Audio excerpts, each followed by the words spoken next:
Hi, good afternoon, and welcome to our second part series of having that difficult conversation with your senior. So, welcome to Lantern Rays TV, where we deliver unbiased, unopinionated, fact based, purposeful information when you need them. My name is Joanna, and I am the Admissions and Marketing Director for the Lantern of Saybrook. This is the second part of a two-part series on having a difficult conversation with your senior. Today we're going to go into some of the common hot button topics, starting first with that driver's license. Now, nobody wants to lose their independence when it comes to driving, but at some point in time, it's going to happen to us all where we have to put those keys away. So have you ever started to wonder, like, if your senior is still safely able to operate a motor vehicle? Well, let's start with some stats. Over 45 million licensed drivers are age 65 and older. That's 1 out of every 5 drivers on the road. Seniors as a whole have a higher death rate. 22 seniors die in car crashes every day. 580 are injured. So how do you know when your senior should stop driving? Well, if they start hitting curbs, that's probably a pretty good sign. When they're having delayed responses, when they become easily distracted while driving, they start fiddling with the radio, they start not paying attention to the road, could be a very good sign that, things need to change. When they have that lack of confidence, especially during high traffic situations and nighttime driving. Now, you are probably going to have to get into that car with your senior and just kind of get a judge of how things are going driving wise. When they have that inability to do basic maneuvers, when they can't back up out of the driveway, when they can't pull into a parking space anymore, unable to define colors at traffic lights. We had an aunt who would just wait for the person behind her to beep at her, and then she knew the light was green and it was time to go. Her license probably should have been taken away. Get their doctors involved. Most seniors will listen to their doctor. Most states have certain rules for older drivers to determine if their vision and reflexes are still good. So you can just check with your state to find out what are the driver's license renewal procedures for senior citizens. Does your senior have a will or trust? Now, this comes up a lot, and this causes usually a lot of problems in the family. Sometimes the seniors don't want to discuss finances, which is fine, but it's important when they're doing their estate planning that someone knows what the estate planning entails. You need to be able to find it. You need to be able to know what it entails, what they want, what their wishes are. It's really pretty important. 64% of Americans do not have a will or trust. So if something happens, then it will all go into probate to determine where the money should go. And it costs you more money. You need to hire an attorney. It's really kind of a big deal.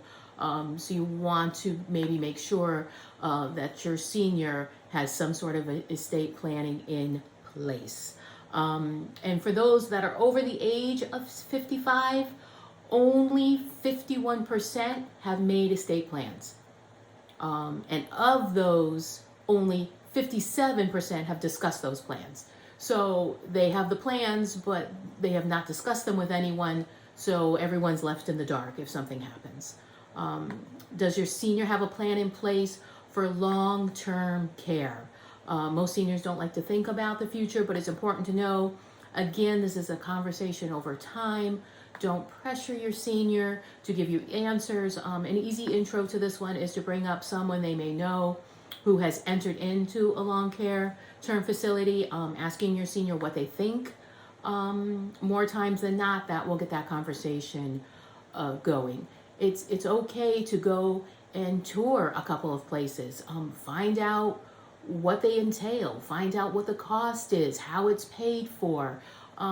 These are things that you don't want to wait until the end to do because you're going to feel rushed. And when you feel rushed, you're going to feel pressure, you're going to feel guilty. So that's something that you need to do ahead of time.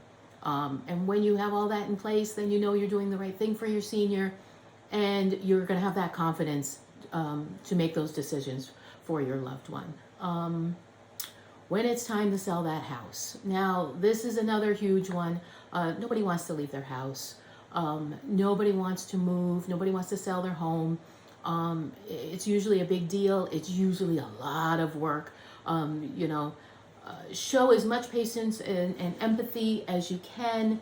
Most seniors have lived in their houses decades, and it's where they raise their family, and it's where all their best memories are. This is where they feel safe. This is a big conversation, and again, something that needs to be processed. They need time to think about what you're asking of them to do. Let them be part of the process. They need to be part of the decision making. Of course, we're all about hurry, hurry, hurry, quick, quick, quick. Let's just get it done. But please keep your senior at the forefront of decision making. Let them help you pack. Be thoughtful about their items. Their most treasured items rarely have any value, and you may be quick to throw things away, but that you really should not do. Let them have a say. Make some room at your own home, and put those items aside. It's their possessions, and nobody wants to have their possessions thrown away or feel like they are not of any worth. Just something to think about, something to keep in mind when you're thinking about selling that house. When that money is in an account, you need to know what that money is going to be for. Is that going to be for their long-term care? Is that for insurances? You need to kind of plan out, and this is where an estate planning attorney comes in very, very handy. They know the rules. They know what is best way to use that money. So always have yourself an attorney. It just makes life a lot easier when it comes to wills, estates, selling of that house. It's very, very important. Talking with your senior can be a rough road, especially when it's a parent. Most children revere their parents, and it is a tough role reversal. But remembering to start early, keep those lines of communication open, and you may find your loved one leaning on you more and more for your advice. So thank you for inviting me into your world. I hope the information was helpful. Let us know if you would like to learn about a specific topic or subject. Shoot me an email. My email is info@lanternraystv.com. Happy and healthy aging, and we will see you soon. Thank you.